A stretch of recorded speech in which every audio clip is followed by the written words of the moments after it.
being here with you, business women and businessmen, I know that you're used to be straight, look forward, and go to the point. Straight to the point. So I go straight to the point, and I'll ask myself in public the questions you are asking me, silently. And the first one is this one. As it has been mentioned, we had the visit of your president in 2016. Now we have, less than 2 years afterwards, the presence of the Portuguese president after 24 years of absence. Meanwhile, the meeting last year of the Joint Committee for Economic and Social and Political Affairs. Now, the new Business Council. Meanwhile, the visit of the Grande Man to Lisbon. So first question is, why did it happen? Why? All of a sudden, why? Is there any reason? Is it by chance? No, it is not by chance. It corresponds to a political choice, a political decision of both states, of both political powers. Egypt decided to choose Portugal as a mediator in the European Union, as a platform, a dialogue with Europe and with other areas of the world. Portugal chose Egypt as a mediator, a platform in this region and in the African continent, and a little bit all over the world. So it was not by chance. And then a second question, but why? Of course, it was not by chance, it was intentional. But why? Is it just for historical reasons? Of course it is for historical reasons. But was it just the only reason? So everybody in the world would have chosen Egypt, because we owe to Egypt, to your culture and civilization, so much, the whole humanity, that every state, every people would have chosen Egypt. So that's not enough as a reason. There must have some additional present reason. And it is an obvious reason, because the preconditions are fulfilled for a very successful dialogue and cooperation between Portugal and Egypt, Egypt and Portugal. Political preconditions. Portugal is in the European Union. Portugal has an important role in the Portuguese-speaking countries community, in the Iberian, Latin American world, meaning a platform among different continents, not just cultures, but economies. So much so that it's not by chance that the Secretary General of the United Nations is the Portuguese António Guterres. At the same time, Egypt always had a key position in this region. But now this position is still more vital, more important. And it's a large region. I would say different regions, because it's the neighboring region, something of Near and Middle East, something of Africa, near Africa, and a lot of the whole African continent. But there are more preconditions. Portugal is a stabilized state with the experience of 42 years of constitution, with a peaceful and stabilized political situation, economic and financial situation after a period of crisis. We overcame very well. Very well.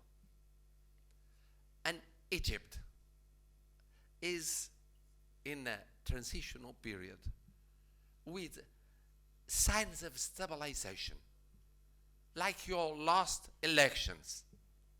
like the recent evolution in the country, meaning stabilization both politically, economically, and socially.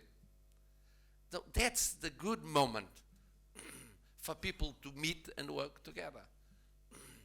And that's why I appreciated so much the idea of confidence. You businessmen know how very important is confidence. People need to trust, to invest, to visit, to go there and believe in that economy, in that society, in those institutions. And that's our task.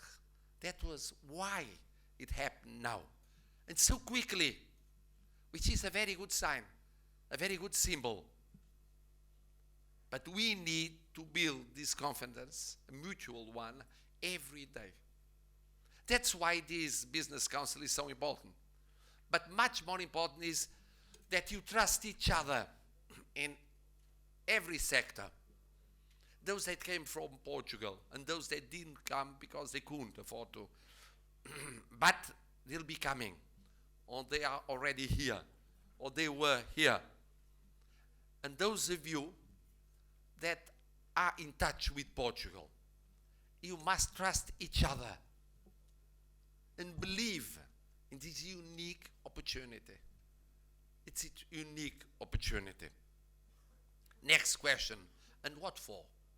What for? It's simple. First of all, the economic and social development of Egypt and the common joint work in Africa. Starting in Africa. It could be elsewhere, but starting in Africa. So we have two fields of action. Not just one, two. One, which is the first priority, economic and social development in Egypt. We must work together. And then working together whenever possible in other countries. Portuguese-speaking countries or non-Portuguese-speaking countries. Together, you and us, in the next future. That's the aim of it. And where shall we start? Where shall we start? We shall have to start at the same time at different levels. Of course, the politicians help a lot because they must create the institutional frame for your work on taxation, on economic preconditions. But where, I would say, one level, the economic level. Let us find out the sectors. You have already found out the sectors. But we can develop those sectors where it is possible to cooperate. Is it infrastructure? Is it house building? Is it energy? Is it communications? Is it defense? Is it ports? Is it urban life? Is it water supply? Is it tourism? Is it environment? Well, we know of so many fields where things have already started or could be starting soon. The Egyptian government is open to it. I just came from the Prime Minister, your Prime Minister. He's waiting for Portuguese and Egyptian concrete proposals. And that's one level. The other level, if we want a sustainable development, we must work on reforming public administration, good governance, better healthcare, and most of all, better education. Being such a young country as you are, with plenty of future, you need to bet on education. And we are there to work with you. Universities, here there are. the case of the University of Porto. Other kinds of cooperation, educational cooperation. So those are different levels. One is a short-term level. We must take off economically. The other one is medium and long-term level. Healthcare, education, civil service, and of course, good governance. So important. And you are so big and so powerful and with such a potential that we cannot lose a minute, a second, I would say. And that's why it's so easy to have something to say about your next question. When? When? Today. Yesterday. Yesterday. We cannot postpone. In business, there are no ties just in soccer. Just in some sports, not all of them. And even in those sports, a tie is a defeat or a victory. Hidden one. In politics, in society, in business, if you get a tie, you are being defeated. You are losing the ground for others because nobody will wait for you. Nobody will wait for you. So we cannot wait. We cannot postpone. We must act now. And the idea of this meeting is just the idea of being the takeoff for many of us, for others has already been, so that tomorrow, but tomorrow I mean tomorrow, the day after tomorrow, without needing another presidential visit, without needing another meeting of any kind of committee. And that's the difference between businessmen and politicians.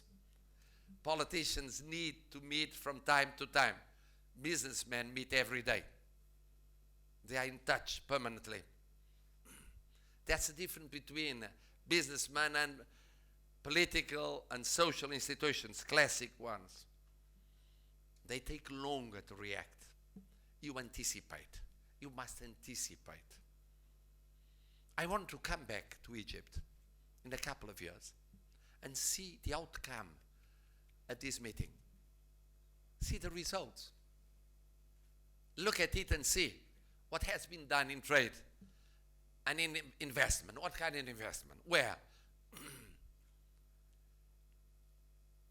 May I see the effects of it? Or has it been a really spoiled opportunity?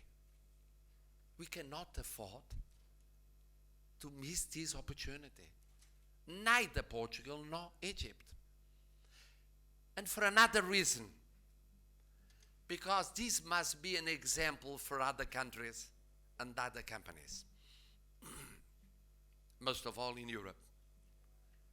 They must look at us and see and say, it was safe. After all, it was safe, Egypt. It was peaceful.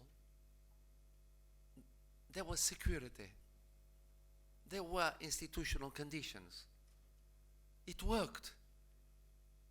We wouldn't believe. We were so far away from reality because we were just attached to a certain image, a perception of Egypt that did not correspond to reality. When one is far away from reality, it's easy to have a wrong perception. It worked with the Portuguese, so why not with us? If it really worked with the Portuguese, why not with us?